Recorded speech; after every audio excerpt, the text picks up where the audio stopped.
Most people lose, not because they lack ability, but because they let their emotions take over when pressure hits. When deadlines pile up, conflicts arise, or unexpected problems crash into your day, your brain defaults to reactive mode. You rush to judgment, you overreact, you make impulsive decisions, and later you regret it. This pattern repeats for years and holds people back from better careers, better relationships, and better lives. This video breaks down actionable emotional management skills you can use immediately. These are not vague mindset tips. These are structured, repeatable techniques designed specifically for high-pressure situations. Anyone can learn them, and consistent practice will change how you respond to stress permanently. First, you need to understand what actually happens to your mind and body under pressure. When you face stress, your nervous system triggers a primal survival response. Your attention narrows sharply. You stop seeing options and start only seeing threats. Your body ramps up tension. Your breathing quickens, and your emotional brain takes priority over your logical brain. This is why smart people say foolish things under pressure. This is why calm people suddenly feel overwhelmed and reactive. The biggest mistake people make is trying to suppress emotions directly. Suppression never works long term. When you push feelings down, you do not eliminate them. You only delay their expression. They build underneath the surface and explode later in unrelated moments. True emotional control does not mean being emotionless. It means understanding your emotional triggers, interrupting reactive patterns, and choosing intentional responses instead of automatic ones. The first practical skill is to separate the event from your interpretation of the event. Pressure never comes purely from the situation itself. It comes from the meaning you attach to it. Two people can face the exact same stressful scenario. One person panics and collapses. The other stays steady and solves the problem. The only difference is interpretation. Train yourself to split every high-pressure moment into two clear parts. There is the objective event, and there is your subjective reaction. The event is neutral. A tight deadline, a critical conversation, a failed attempt, an unexpected obstacle. None of these things inherently equal disaster. Disaster only begins when your mind jumps to worst-case scenarios, personal criticism, and catastrophic thinking. Build a simple mental habit. When pressure spikes, pause and ask yourself one question. What is actually happening right now? And what am I adding to this moment? This single question creates space between stimulus and response. That space is where all emotional control lives.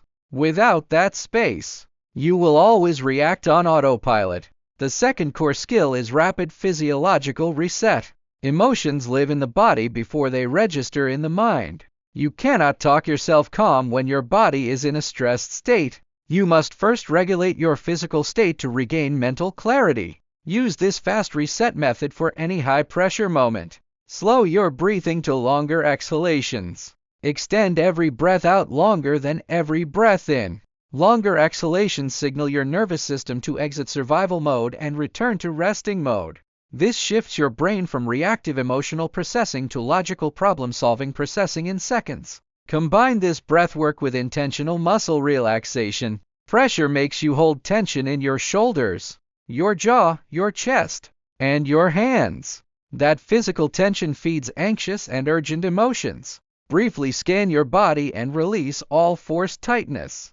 You will notice your emotional intensity drop instantly. This is not relaxation therapy. This is an emergency reset tool for stressful moments. The third skill is to stop personalizing pressure. Most emotional breakdowns under pressure come from taking situational stress personally. You interpret challenges as proof you are inadequate, as proof you will fail, or as proof others will judge you negatively. This internal narrative turns a neutral task into a personal threat. Reprogram your default framing. Pressure is not a test of your worth. It is a test of your process. A difficult project does not define your value. A stressful conversation does not define your future. A setback does not define your ability. These are just situational events that require your focus and action. When you stop personalizing pressure, you separate your identity from your performance. You can then handle failure, criticism, and high stakes without collapsing emotionally. You keep your self-worth independent of your results. This is the foundation of consistent calm under pressure. The fourth skill is structured attention redirection. Emotions spiral out of control when you fixate on what you cannot control. Under pressure, your mind naturally drifts toward worst outcomes, future uncertainty, and external factors outside your influence. This fixation amplifies fear, anxiety, and frustration rapidly. Interrupt the spiral by forcing your attention onto controllable actions. Create a strict mental rule. In any stressful moment, I only focus on what I can do right now. Ask yourself, what is one small specific step I can take in this moment to improve this situation? This question pulls your brain out of emotional rumination and into solution-focused thinking. Emotional chaos ends when action begins. You do not need to fix everything at once. You only need one next step. Every small controllable action rebuilds your sense of agency and weakens the power of panic and overwhelm.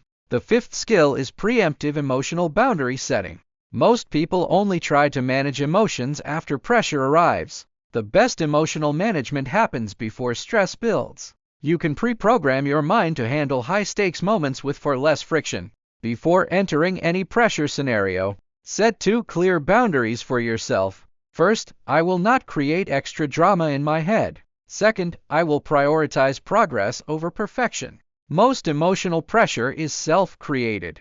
You add layers of unnecessary stress by demanding perfect results, by fearing minor mistakes, by replaying past failures, and by overthinking future consequences. When you set these 2 boundaries up front, you eliminate the majority of self-inflicted emotional pressure. The sixth skill is controlled emotional labeling. Unnamed feelings feel overwhelming. Vague stress and vague panic feel impossible to manage. When you accurately label your emotion, you reduce its intensity. Your brain stops treating the feeling as an unknown threat and starts processing it as a known state. Do not oversimplify your feelings. Do not just say, I am stressed. Be precise. Ask yourself, am I feeling anxious about uncertainty? Am I feeling frustrated by delays? Am I feeling pressured by high expectations? Am I feeling insecure about my performance? Precise labeling gives you data. Once you know exactly what emotion you are dealing with, you can apply the right solution. Anxiety needs grounding and focus. Frustration needs patience and process structure. Insecurity needs evidence and self-trust. Generic stress never gets solved. Specific emotions always do. The seventh skill is post-pressure emotional reset routine. Most people carry residual stress from one situation into the next. A stressful morning ruins an entire afternoon. A difficult interaction ruins an entire day. This creates cumulative emotional burnout and makes you more reactive to every new pressure you face. Build a quick closing routine after every high-pressure event. Take 60 seconds to acknowledge the stress, release the tension, and reset your mindset for the next task. Acknowledge that the moment was demanding, but it is now complete. Let go of residual tension. Let go of self-criticism. Let go of overthinking. Return your mind to the present moment. This routine prevents emotional buildup. It keeps your emotional system clean and responsive instead of overloaded and reactive. People who stay calm under pressure long-term are not people who feel no stress. To summarize the entire framework, separate events from your interpretations. Reset your physiology first. Stop personalizing situational pressure. Redirect attention to controllable actions. Set preemptive mental boundaries. Label emotions precisely. Reset after every stressful moment. If you want to stay calm, think clearly and perform at your best when everyone else is falling apart. Start practicing these techniques consistently. If you found these practical emotional management strategies useful, hit the subscribe button and stay tuned for more actionable skills to improve your mindset and self-control.